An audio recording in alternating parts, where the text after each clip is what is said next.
2012年2月6日傍晚，美国驻中国成都总领事馆迎来了一位不速之客。随后，领事馆内外气氛突然变得异常起来，不仅门前拉起了警戒线，马路上还集结了几十辆警车，警灯闪烁。领馆周围的路口也都被设置了路障，不准行人经过。附近的居民和路人见到这么大的阵仗，不禁纷纷猜测：哟，这是来了什么大人物，还是在拍电影呢？没过多久谜底便被揭开一角。时任重庆市副市长的王立军出走美领馆政治避难，这个超级重磅消息以及它所引发的中国政坛的震荡，可远远不是一部电影大片能够相提并论的了。尤其是在王立军出走美领馆的几个月前，重庆市南山丽景度假酒店1605号房间中，一具外国人的尸体正在缓缓拉开一场惊天阴谋的序幕。王立军曾经是中国最有名的警察之一，他出道以后在铁岭上演过声震东北的919打黑专案，而后在重庆扳倒了中国警界的另一位枭雄文强，从盘根错节的地方政治角逐中再次掀起扫黑除恶的运动风潮。在打黑和黑打的两极争议中，他却官运亨通，扶摇直上。从东北的基层警员到重庆市公安局局长兼党委书记，武警总队第一政委、副市长，王立军算得上是一个叱咤风云的人物。但是无论在何种政治生态中，风光背后免不了暗流涌动。尤其在后续的薄熙来案中，王立军既是导火索，也是摸瓜的藤蔓，牵扯甚多。还有南山酒店的那具尸体，究竟会爆出怎样扑朔迷离的真相？狼狈出逃美领馆的背后，又藏着什么样的隐情？从东北到西南的警界狂人，在风绝云诡的政治漩涡里，野心通关，却折戟沉沙。今天开始咱们来讲述王立军的夺命游戏，请看第1集《东北雷霆》。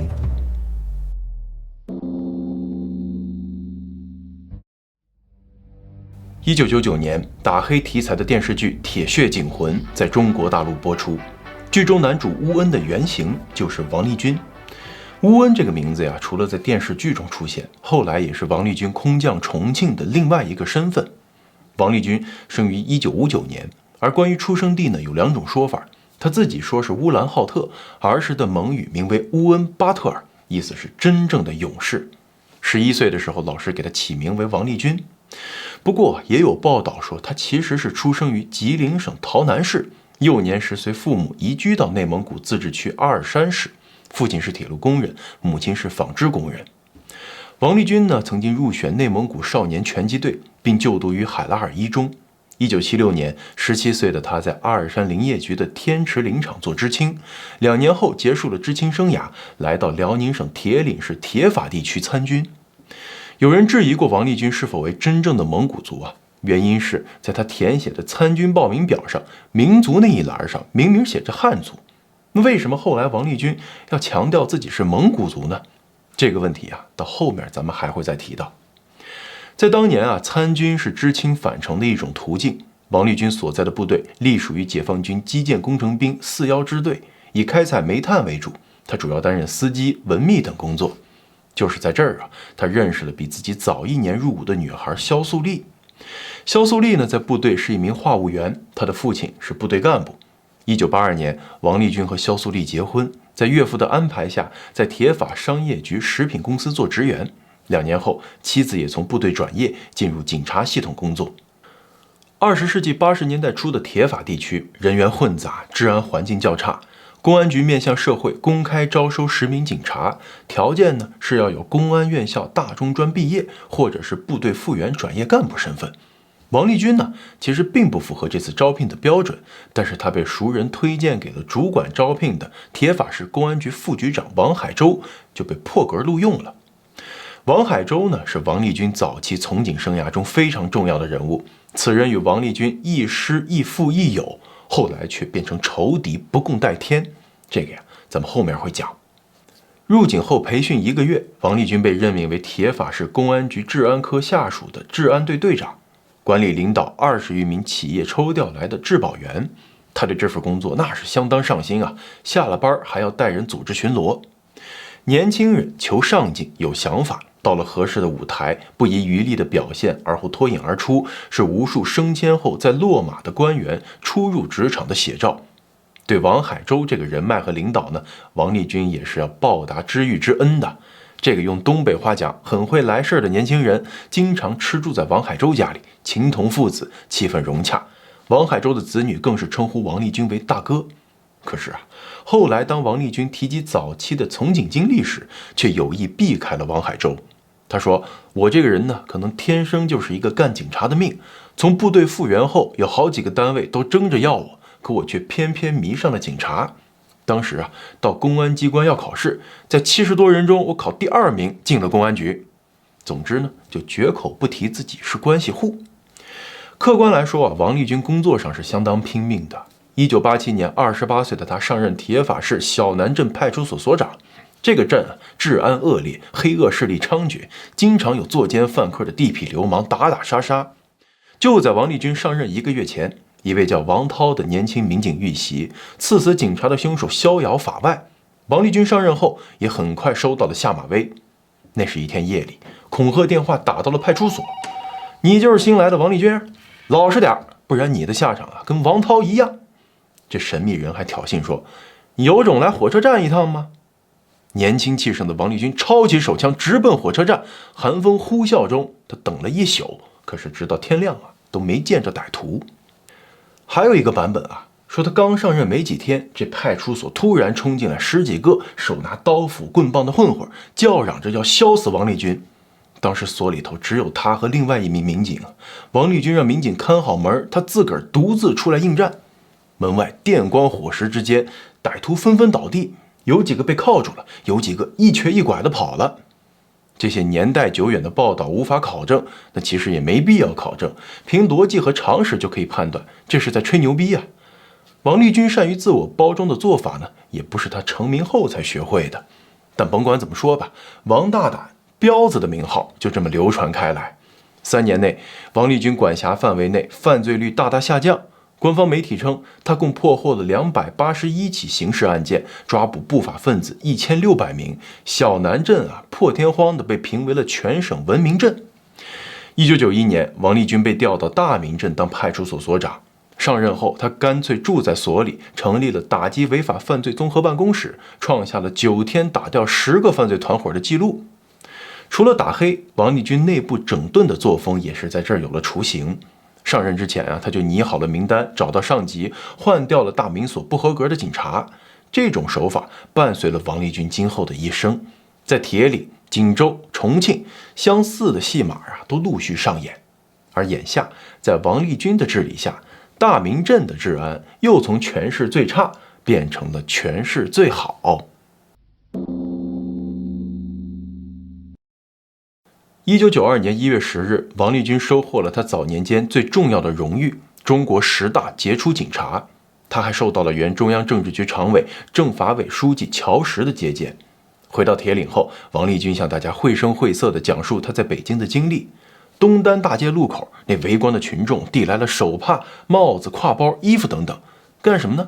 让他签名1个小时就用完了7支圆珠笔嘞。载誉归来的王立军很快被提拔为铁法市公安局副局长兼大明派出所所长、联合刑警大队大队长，随后被选送到中国人民公安大学干部管理学院学习。在学习期间，王立军被选为中共14大代表。要知道，在铁岭这14大代表只有3个人，而咱们开头不是说过他疑似修改民族这件事吗？有说法是王立军为了当代表把自己的民族改成了蒙古族，因为当时的政策对少数民族有照顾。还有一种说法是因为王立军一度引以为豪自己是成吉思汗的后代。1993年，王立军从北京学习归来，收获了周围给他扣的满屏弹幕国家栋梁，东北英杰，一代天骄，民族之魂，中国警察的骄傲，我们心中的英雄，你的魅力吸引着一代人，看警营风流人物，为立军猛虎莫属。王立军又收获了东北虎这个称号。1994年，从警10年的王立军升任铁岭市公安局副局长，主管刑警支队和治安巡警支队。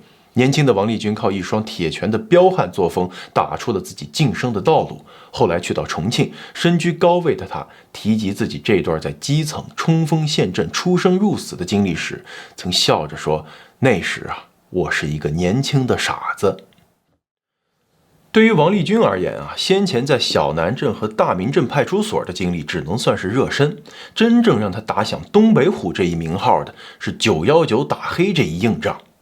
在上个世纪80年代末90年代初那会儿啊，铁岭有4个官方定性的黑社会团伙，他们的黑老大分别是张红俊、杨富、肖建军、何金。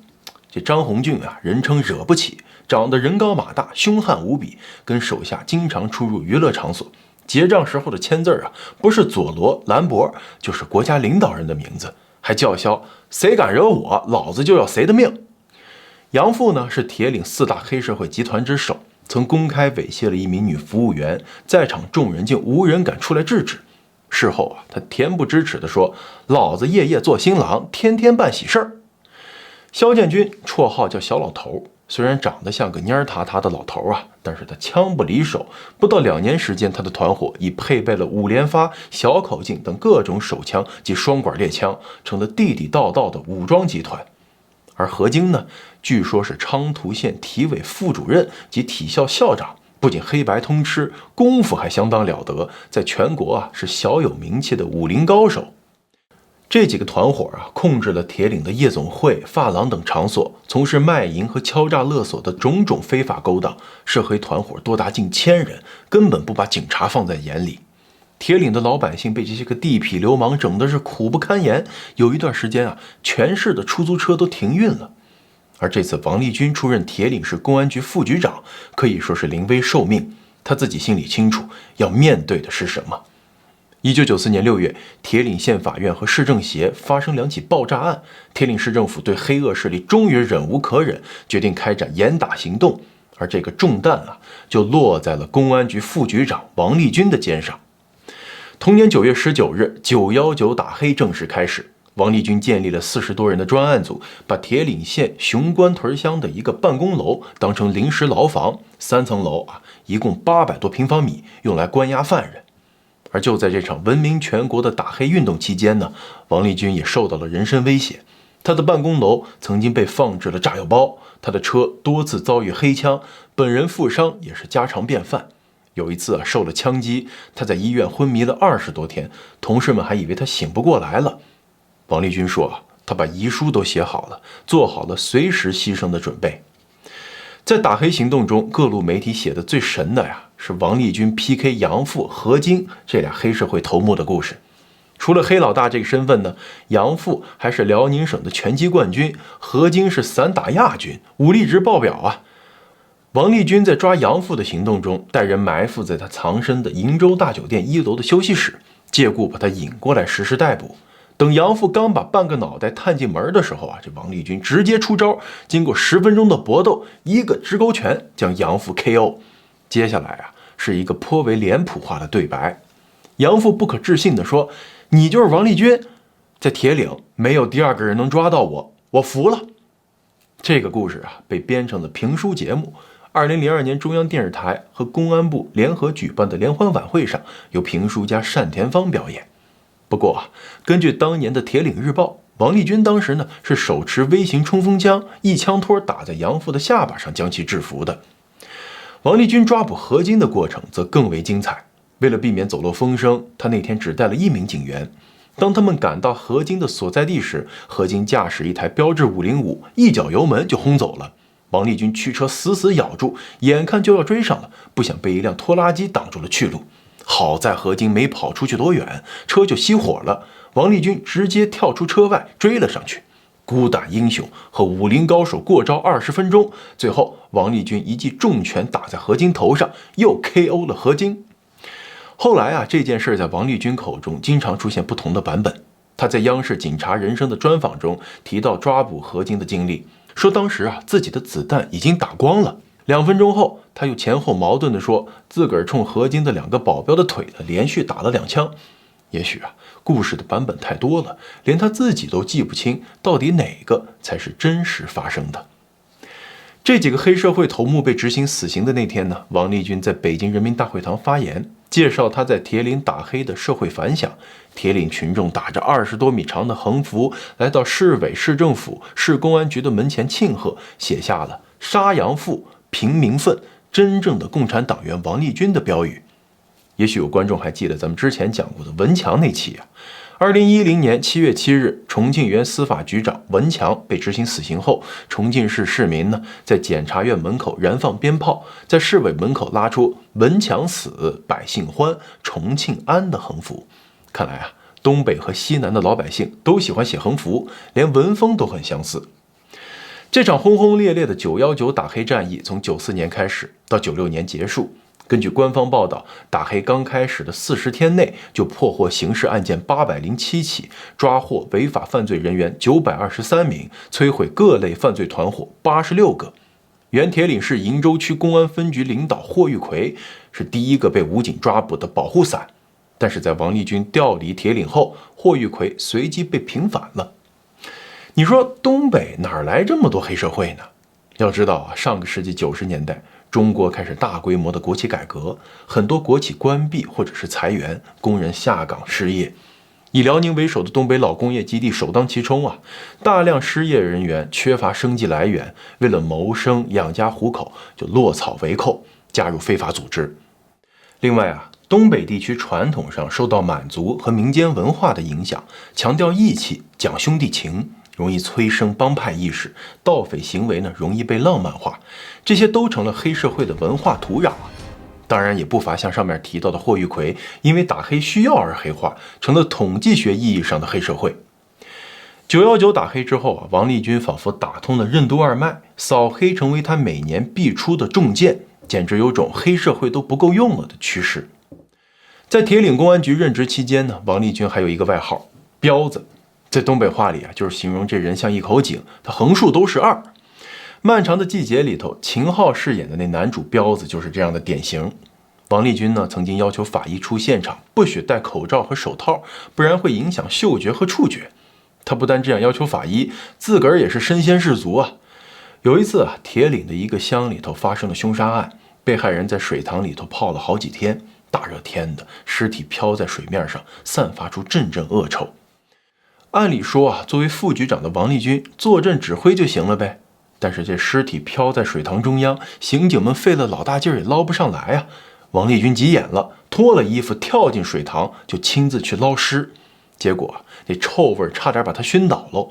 围绕在尸体旁的绿头苍蝇嗡嗡嗡的往脸上砸，他咬着牙，硬是把腐尸抱了上来。回家之后啊，令人作呕的味道挥之不去。王立军说，洗澡的时候差点把自己搓掉一层皮啊，还用牙膏洗头去味儿。不仅如此，王立军还在一个爆炸案血肉横飞的现场，跟刑警们一起拼尸块，对着死者的人头翻来覆去查看了1个多小时，以寻找爆炸点，掌握案情的一手资料。这么一来二去啊，王立军东北虎和彪子的外号在铁岭是人尽皆知。老百姓说，王立军平时不虎，看到犯罪分子才虎。他就是因为虎，才能为老百姓撑起辽北地区的一方青天啊！919打黑后，《铁血警魂》连续剧上映。拍摄前啊，导演还把王立军请到了剧组。一开始的计划呢，是由他亲自上阵，自己演自己。但是很多人都觉得这不合适吧？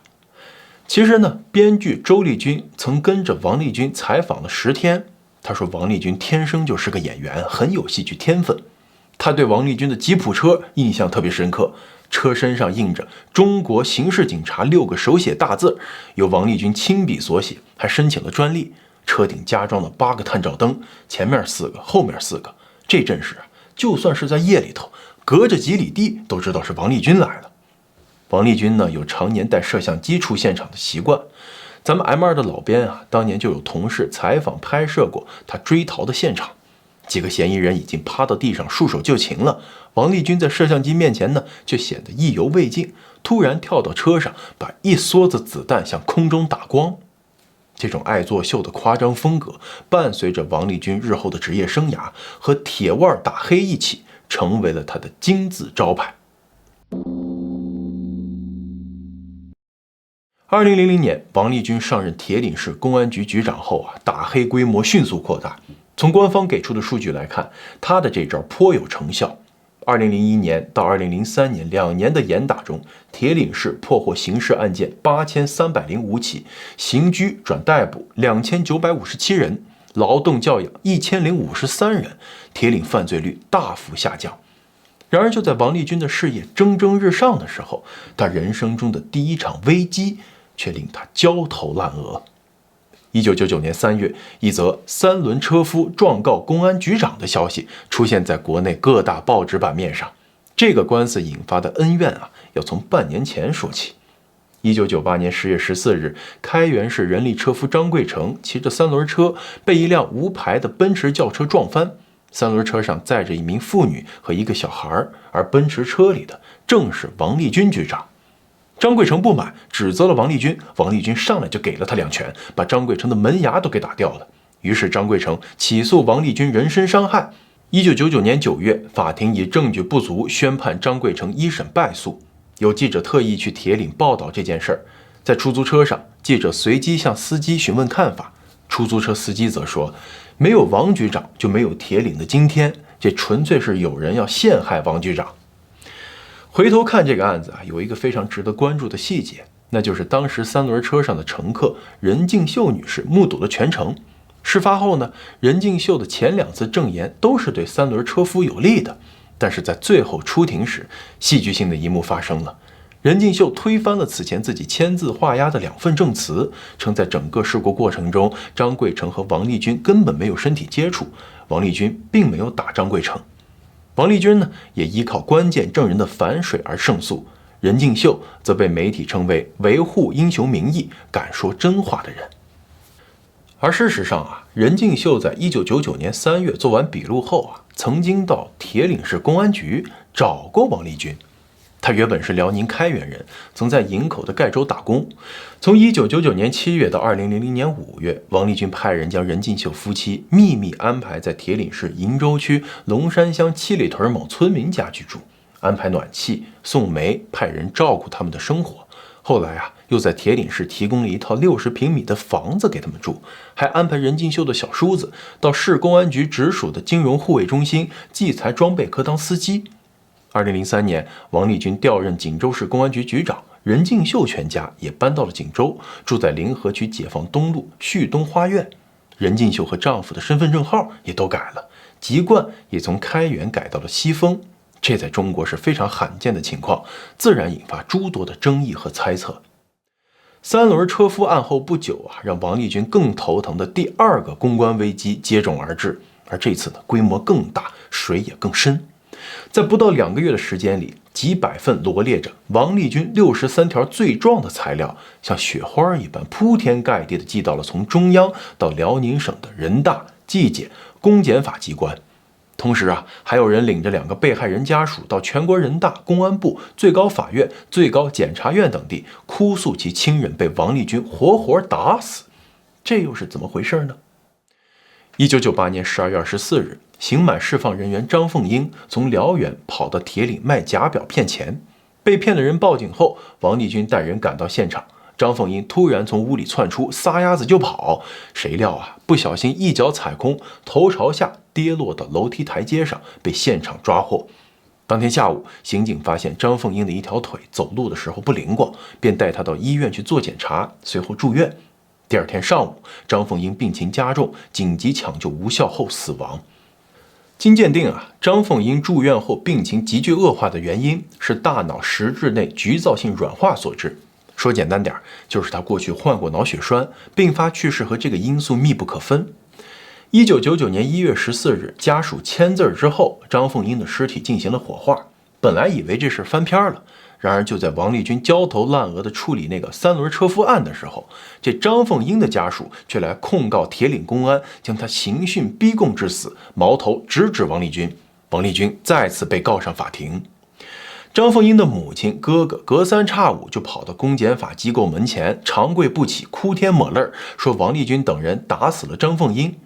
但问题是，尸检时并未发现死者有开放性损伤、颅骨骨折等现象，家属呢也是认同后签字了，怎么又出尔反尔了呢？这事儿啊，引起了中央和辽宁省委的重视，一系列部门成立了联合调查组。调查发现，控告王立军的背后推手竟然是铁岭市司法局长王海洲等人。对了，就是那个曾经把王立军带进警界亦父亦友的王海洲。因为王立军啊曾经向省公安厅举报他私刻公章牟利等问题，王海洲开始痛恨王立军。1998年，王海洲调离公安局去了司法局，又使他对王立军产生了更大的怨恨，所以要向王立军报复。那王立军和王海洲到底为什么反目成仇呢？其实啊，他们的矛盾呢，就是源于公安系统内的职务冲突和权力斗争。王立军是由王海洲一手给安排进公安系统的晚辈，很快成了当红炸子鸡，跟自己平起平坐不说，甚至风头更盛。有一段时间啊，他们都是铁岭公安局的副局长。王立军呢主管刑侦，王海洲主管政工、人事、财务等等。他们在资源分配和人事任免上产生了矛盾。王海洲曾经在经费、车辆等方面制约王立军，打压他的势力。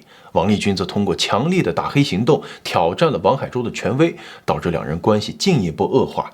在坐实了王海洲背后的动作后，王立军果断反击。2000年11月，辽沈晚报报道，铁岭市公安局局长王立军以个人名义向法院提出诉讼，状告铁岭市原司法局局长王海洲。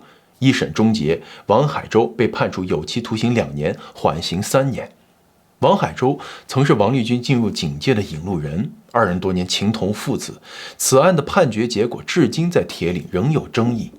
王立军在接受采访的时候，伤心地对记者说：“从1994年以来，犯罪分子对我的报复一直没有停止过，我都承受下来了。最让我难以忍受的是有人在背后捅刀子，我的心在流血呀。”种势增华，王立军升迁的脚步并没有停止。2000年5月，他被授予中国警界最高荣誉称号1级英模。同年7月，又叠上了全国5·1劳动奖章的 buff。8月，王立军正式担任铁岭市公安局局长、党组书记兼武警铁岭支队第1书记、政委。值得一提的是啊，在铁岭时期，王立军治警手段日臻成熟。919打黑中有20名干警受到处理，其中13人被追究刑责，5人被开除。自1994年王立军调任铁岭市局以来，不少铁岭警官在其治理下被停职、开除，东北俗称“扒皮儿”。但不少警官的处理决定呢，在王立军调离铁岭后，分别通过市局文件、法院判决等方式逐一恢复工作，或被平反。2002年11月，王立军迎来了他职业生涯中浓墨重彩的一笔，他被辽宁省公安厅调派到盘锦指挥打黑。盘锦呢，是一个有着120万人口的新兴城市，因为辽河油田的存在，处处透出豪横的气质。王立军此行要面对的难题，比919打黑时还要严峻。辽宁省公安厅从铁岭市抽调大批警力，成立829专案组，进驻盘锦市打黑，由此揭开了盘锦市犯罪猖獗的黑幕。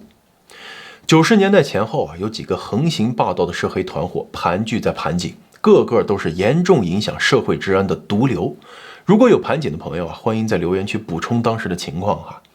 咱们就从江湖人称刚哥的盘锦大哥房荣刚说起吧。1986年，24岁的房荣刚结束了4年的劳教，重返社会。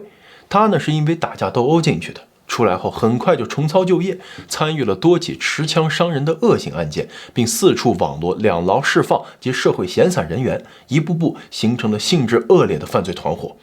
1995年12月20日晚，房荣刚整出了大动静。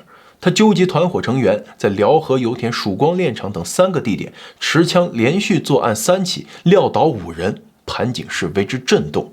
房荣刚也在黑道上名声大噪。到了98年，房荣刚的业务已经扩大到敲诈勒索、强迫交易、盗油、非法买卖枪支等多种违法犯罪活动。社会你刚哥，人狠话不多，就连盘锦的风云人物刘小军也得卖他个面子。刘小军是5个涉黑团伙头目中最为猖獗的，黑社会中哪家强？且看盘锦王中王。1983年，年仅18岁的刘小军因为流氓罪被劳教1年，出来后不仅没有收敛，反而越发肆无忌惮。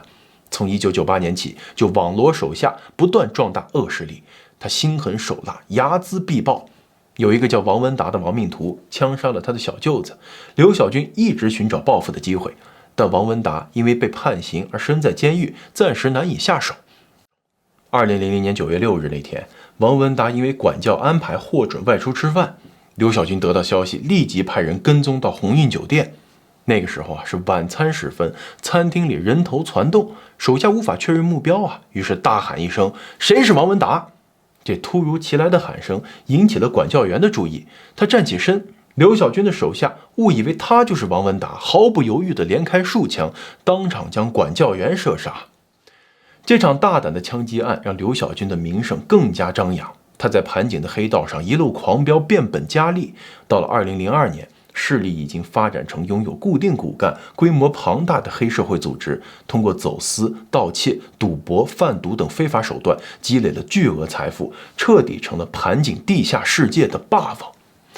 那个时候的盘锦简直像从《古惑仔》电影中搬出来的一幕幕。小混混们手持明晃晃的片刀，三五成群地拦截出租车，随后涌入歌厅或者饭店，和对手展开血腥的厮杀。街头巷尾充斥着紧张的气息，整个城市笼罩在黑社会势力的阴影之下，不得安宁。王立军这次面对的不是一般的对手，而是一群穷凶极恶、无法无天的狂徒。他敏锐地意识到，这儿的局面比他在铁岭时遇到的还要复杂，危险程度更是高出整整一截。而更让人不寒而栗的是，随着调查的深入，王立军发现，这些盘踞城市的涉黑团伙之所以能够如此猖狂，背后竟然有盘锦市公安局的一部分力量为他们撑起了保护伞。黑白勾结、公权力与犯罪势力的深度渗透，让盘锦的局势变得扑朔迷离，也让王立军肩上的担子变得异常沉重。这不仅仅是一场和黑恶势力的较量，更是一场与内部腐败的正面对抗。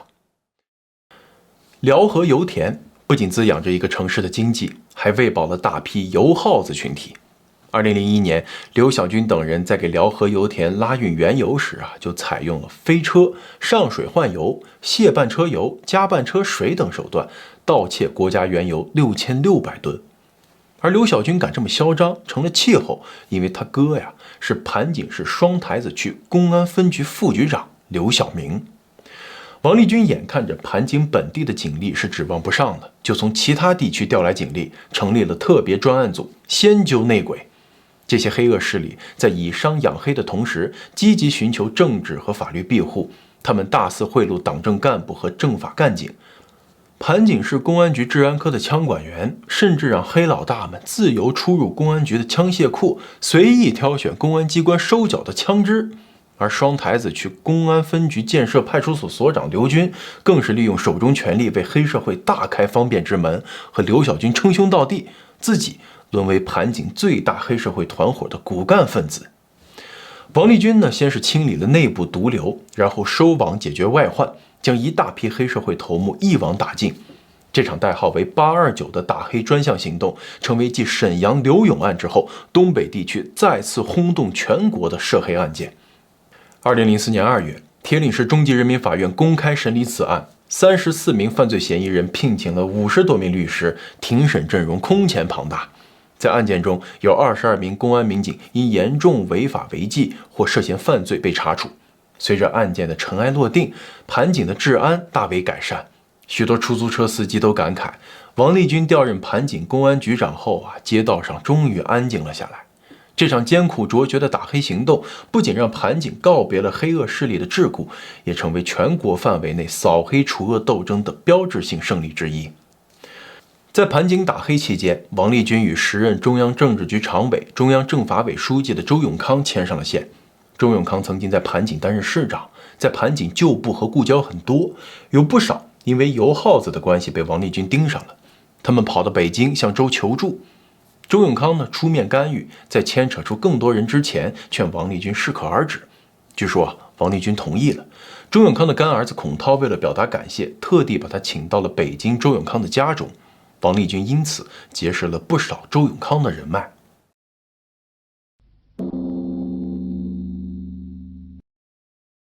2003年5月，辽宁省政府命令各市公安局长交换岗位，王立军来到了锦州。然而刚到锦州不过2周，便连发5起入室强奸杀人案，城市一时间陷入恐慌之中。罪犯在短短4个月内接连作案，不仅强奸了5名妇女，还残忍杀害了2人。这王立军真是柯南附体啊，走到哪儿都能碰见大案。不过破案正是王立军的强项，他成立了6个专案组，抽调700多名警察，用了53个昼夜，最终将有前科的变态杀人狂许贵柱擒获。2003年7月23日上午，锦州市委市政府召开表彰大会，对成功侦破强奸杀人案的有功人员进行表彰。原本呢，这是一个为了这场艰苦侦破工作画上圆满句号的仪式。但令人意外的是，当天下午，王立军便马不停蹄地召开了案件倒查责任追究处理大会，开始清算办案中存在的漏洞和失职行为。会上13名警察被处分，其中呢，临河公安分局康宁派出所的1名副所长和1名民警更是被直接双开。处分的理由之一呢，是这凶手许贵柱的住所距离派出所不到100米，但他们未能将其排查出来。这种近在咫尺却疏于监管的失职行为，在王立军的铁腕管理下，绝不可能被姑息。在锦州打黑的同时，王立军把自己在铁岭的那套铁规治警的模式复制了过来。警察的工作量大增，稍有懈怠就会遭到严厉斥责，甚至开除。高压打工人的处境让不少人叫苦不迭。在锦州王立军还整了个大活，他对锦州的警务建设提出了全新的定位，强调政治建警、文化预警、科技强警。锦州市局办公大楼里里外外实行了全方位的生态文化组合。每到晚上，机关食堂被改造成沙龙场地，摆了水果、咖啡和点心，饭呢也是以西餐为主。市局和各支队、分局乃至基层单位每天晚上都要去沙龙学习。锦州的警察说王立军对干警的着装、言行举止有着严格的要求，头发不能长也不能短，吃饭喝汤的不能出声，工作时间不许打私人电话，包要提着而不能挎在肩上或者夹在腋下。王立军还力求与欧美警务接轨，配置了一些尖端的设备，比如无创伤人体解剖、法医鉴定等等。到2006年年底，锦州在科技强警上投入的资金达到1.2亿元，是过去50年来刑事科技投入的总和。如果说王立军在铁岭表现出的是勇猛无敌的刑警长官形象，在锦州，他开始注重向学者型局长转变。大家都知道他有2个名字，一个是王立军，一个是充满神秘色彩的乌恩。但鲜有人知的是，他还有另外2个名字，一个是笔名立军，也就是丽君的谐音，这个输入法都得找半天的笔名，多出现在锦州市局警察文化沙龙、王立军讲话集、世界等内部刊物总策划、总编辑的位置上，显示出他的文化修养。酷爱书法的他，还经常留名龙山书人。他的属下除了称呼他为敬爱的立军局长外，还称呼他为王立军教授。王立军也经常把文化2字挂在嘴边。公安系统广泛流传着王立军喜欢向人讲述大哲学家苏亚白哲学思想的故事。然而人们至今不清楚世上到底哪儿来这么一号哲学家呢？据推测，苏亚白可能是苏格拉底、亚里士多德和柏拉图的总称。似乎是越缺什么就越想证明自己有什么。一个只有初中学历的转业军人，通过自考和成人教育获取了最初的中专和大专文凭，执着于捣鼓学位，一发不可收。王立军有2个 MBA 学位，分别是东北财经大学和美国加州大学的。但是这个美国加州大学 California American University 是一所专靠收中国官员的学费而发财的学校。2007年，他还在大连海事大学攻读博士，研究方向是马克思主义中国化，还获得过英国世界剑桥国际名人中心97到98年的年度世界名人称号。但在这个网站上，各种头衔明码标价出售，童叟无欺，价格在265到315美元之间。王立军在后面的数十年中，还任重庆大学、北京大学等23所国内外著名大学研究中心的兼职教授、博导、硕导，还成为了世界级刑侦与法医专家。性化。什么叫人性化？首先会说话，说明你不是残疾人；会说人话，把父母都表扬了；会说职业的话，大家都赞同；会说有文化的话，说明你有良好的教育背景。四化加一起，脸上再有点笑容，就是人性化。在各个场合，他常常将自己塑造成一个全能型的人物，自诩精通法医学、心理学、侦查学，甚至在哲学、书法、美术、服装设计、建筑学等诸多领域有着较高造诣。他尤其热衷于展现自己在法医学方面的才华，经常身穿白大褂出现在市局的讲台上，为警员授课或亲自解剖尸体。据世界艺术描述，王立军曾经亲自参与过多达1000例尸检。至于王立军的真实法医水平如何呢？记者问过华裔神探李昌钰，李博士表示不清楚，勿 Q。其实王立军压根就没有获得过任何的法医资格认证，因为他解剖的刀口总是歪歪斜斜，喜提外号合不拢，意思是解剖的尸体合不拢。王立军其实还有一个合不拢，就是讲话合不拢，破绽太多。初到重庆时，喜欢说自己曾经去过200多个国家，后来呢又说170个，最后稳定在130个左右。手下的人也很无语，毕竟不管怎么算，全世界也就200多个国家和地区了。反正甭管他真的假的，王立军的学历、技术与官位级别的平行发展路线，是当下官场与学术界联姻的典型道路。他也靠着这条花路，收获了警界强人与学术牛人的称号。2008年1月10日，王立军再次当选锦州市副市长。这一天承载着他在地方政治舞台上的辉煌历程。然而命运的钟摆未曾停歇，仅5个月后，王立军便离开了锦州，调任重庆，踏上了更为光辉灿烂的征途。一个令人瞩目的舞台，注定将改变他的一生。王立军调走之后和当初铁岭相似的情况又在锦州上演了。被他开除过的警察又很快恢复了工作，似乎是权力场中的一场游戏，谁也未曾真正改变什么。离开锦州后，王立军的势头丝毫未减，他在重庆继续发挥着他打黑除恶的强势风格，宛如山城间腾飞的巨龙，以铁血手腕震慑一切，成为了全国的焦点。而他与主政重庆的薄熙来家族的恩怨情仇，直接引发了中国政坛的震荡，吸引了世界范围的关注。重庆，这座拥有1000年历史的城市，仿佛将王立军的命运与自己紧紧捆绑在一起。山水的变幻成了他政治生涯的写照。而在2008年，王立军还不能预见更远的未来，离开锦州时既踌躇满志，又依依难舍。于是立军教授赋诗一首：人在山城心在湾，千里乡音一线牵，异地风情不同处，竟把歌乐当履山。